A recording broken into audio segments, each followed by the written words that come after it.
Nothing in this podcast is intended as investment advice, and the people in this podcast may hold positions in the stocks they talk about. Do not buy any investment based solely on a tip or recommendation. Please do your own research.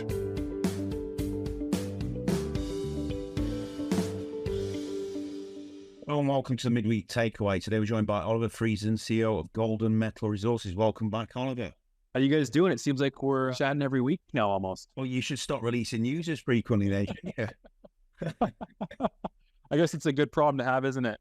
It is. It is. Never quite known as a company with as much significant news. So obviously we're alluding to the recent news where you made the headlines with groundbreaking findings at the Garfield project in Nevada. The company's official statement has revealed astonishing bonanza grades in the project update. These grades are nothing short of remarkable, with measurements reaching up to 1,225 grams per tonne of silver, including 18.35 grams per tonne of gold and a substantial 1.89% copper. This revelation goes beyond mere numbers. It signifies a potential game changer in the mining industry. Golden Metal Resources believes that these findings confirm the existence of significant porphyry and epithermal potential in the area, setting the stage for a new era of exploration. Oliver, you expressed the significance of these results and highlighted the transition from high-grade copper, gold, silver findings across a large footprint to a multi-layered geological dataset that strongly indicates the presence of a substantial porphyry-style system driving mineralization throughout the project. You also emphasized that the next logical step in exploring porphyry deposits is to search for a geophysical anomaly representing the porphyry center at depth. To your excitement, this anomaly was identified by a third-party survey and coincides with the high-grade zone, which overlaps with the uranium target detected during the same exploration program. With these transformative findings in hand, GMET is swiftly progressing towards determining the optimal next steps for exploration. The company is determined to propel this incredibly promising project forward, building on the momentum generated by these groundbreaking results. Sounds very promising, Oliver. Yeah, that was quite a mouthful there, Phil. I'm impressed you got that on the first try. But yeah, there's a lot of detail to unpack there and a lot of technical detail as well, which is pretty in line with the releases that we put out. But I encourage listeners before we get into the interview here to pull up the technical overview that I recorded to coincide and go along with the release, which I think provides a lot more detail about what some of those terms mean and most importantly why they're so significant for the development of Garfield. Well, Oliver, 1,225 grams per tonne of silver is quite a lot.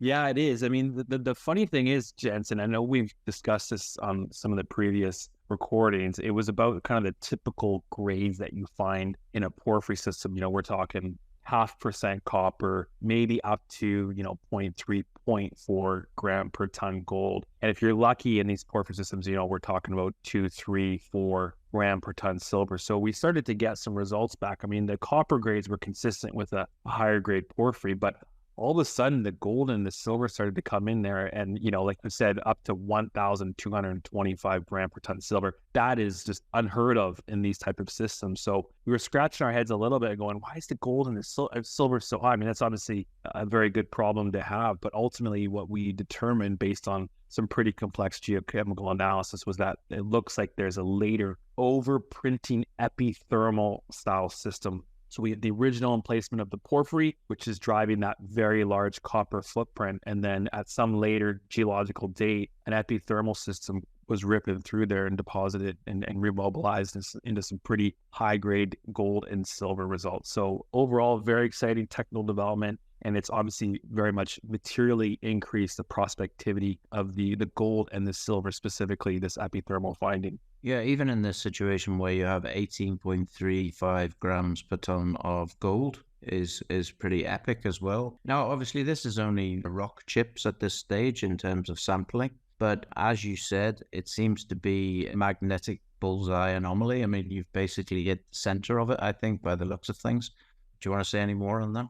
Yeah, so it's a good point. And obviously, rock samples at surface are great, but what everyone really wants to know about is, okay, what's in the subsurface? What lies below? And that's our next question, right? First thing you need to do as an exploration team is you need to confirm a surface copper, gold, silver mineralization, ideally high grade and ideally over a large footprint, which is what we've done. But now the question then turns to, okay, where is all this fluid and all this mineral coming from? It's coming from somewhere at depth, and that's where the real prize potentially awaits. And to our excitement, actually, a third party who owns some claims adjacent to us to the southwest actually ended up flying a survey quite recently, an airborne radiometrics and magnetic survey. And that covered a southern portion of our claims, including a chunk of the high-grade zone. And sure enough, pretty much nicely tucked into the corner of our property as a bullseye magnetic anomaly, which could represent that exact porphyry that we are looking for, which is driving all the fluid flow and mineralization. So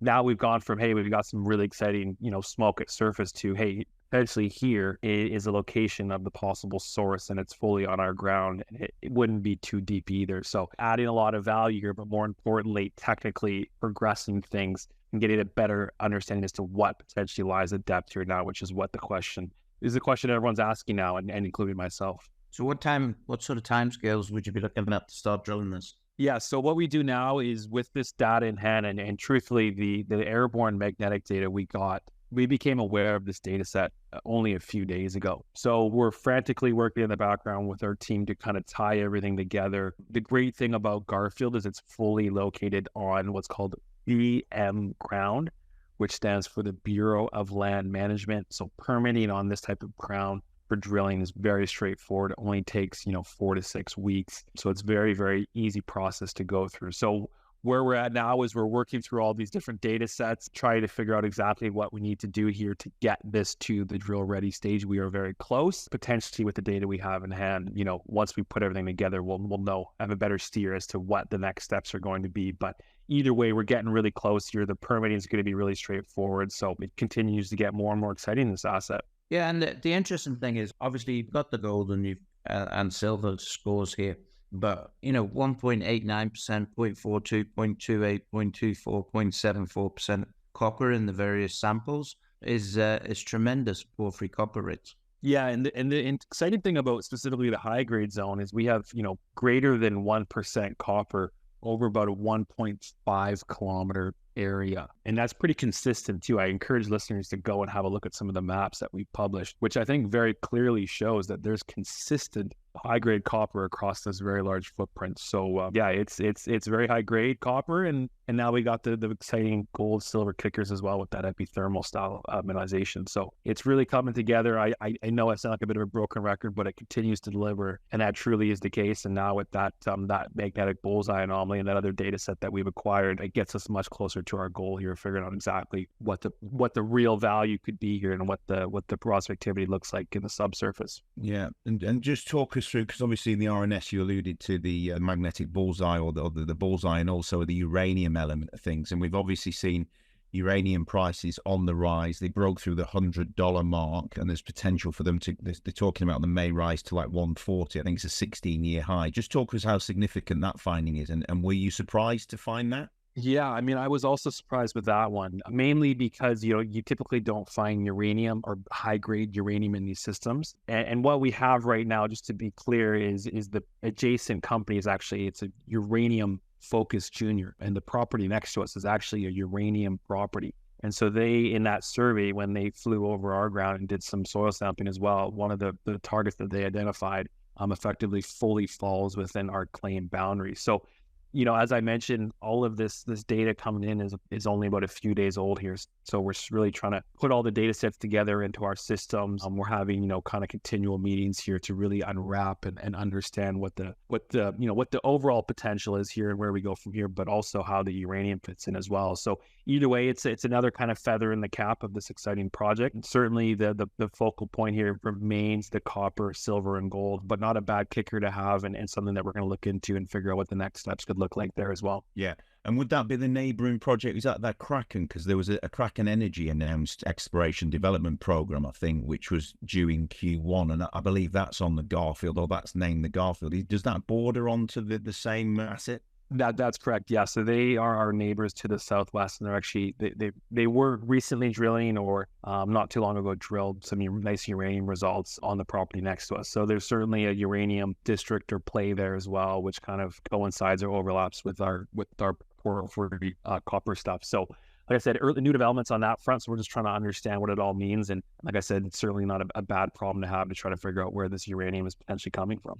Your bullseye and also the uranium target seem to slip out of your staked property. So is it possible that you can stake further around this? No, so that is ground owned by another company. So no, that's the extent of our property. But if I encourage everyone to have a look at the map, because it shows that effectively the vast majority of both of those targets are fully within our claim boundary. And the reality is a lot of, as you go north from the high grade zone, we'll need, we don't have the magnetic results there. So this is based on the work that they done, and we found the one bullseye. There could be multiple feeding mineralization here at the high grade zone, but with the data set that they acquired, and it's great because it's free data for us. We don't have to pay for it at all. It's just something we can digitize and we can start to unravel. But the ones that we've identified so far are the vast majority is on our ground. So we're very happy about that. And there could be potential other targets on the high grade zone on ground, 100% owned by us. Yeah. No, the magnetic bullseye, literally there's just a little, almost like nose piece that goes out, and the uranium target maybe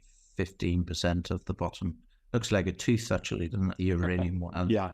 The little bottom part is not in there. But anyway, we're moving forward at rapid pace. Uranium could be an issue. You can maybe, as you have collective knowledge of uranium, this could be a UEE play out of power metals as well, as power metals will have ownership of both of them.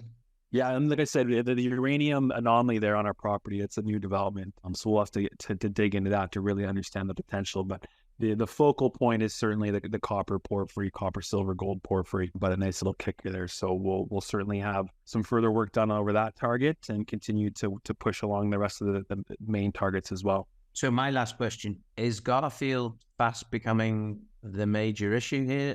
And obviously the tungsten's wonderful, but the very size of this Garfield play seems to be not necessarily overtaking it, but it's certainly comparable.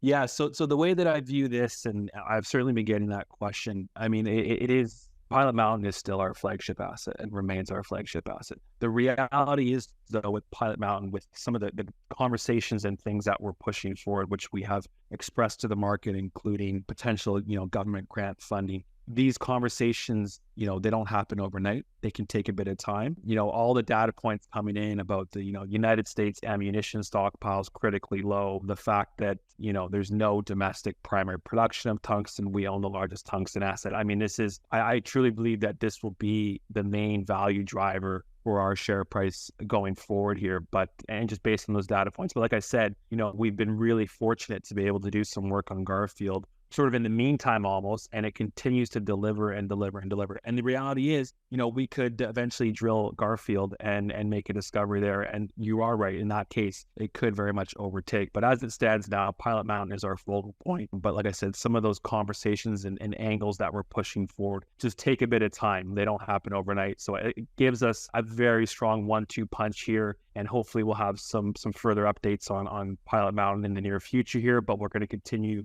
to push Garfield forward in tandem and give our investors access to, like I said, a really fantastic 1-2 punch here. And we'll see ultimately at the end of the year or in 2 years what is the ultimate value driver. And if it's both of them, that's a good problem to have. But either way, they both look fantastic. They're both very critical right now in the U.S. specifically. So a good problem to have as a CEO. Yeah. I think the buzzword to take on from the announcement is bonanza, and the dictionary definition is a situation which creates a sudden increase in wealth, good fortune, or profit. So let's hope that is truly delivered as you go forward and progress these projects. So Oliver Friesen, CEO of Golden Metal Resources, thanks very much for your time. Thanks again, guys. Chat soon. This podcast was brought to you by Roast PR Limited. If you would like to appear on a future episode of The Sunday Roast, please email admin@thesundayroast.net.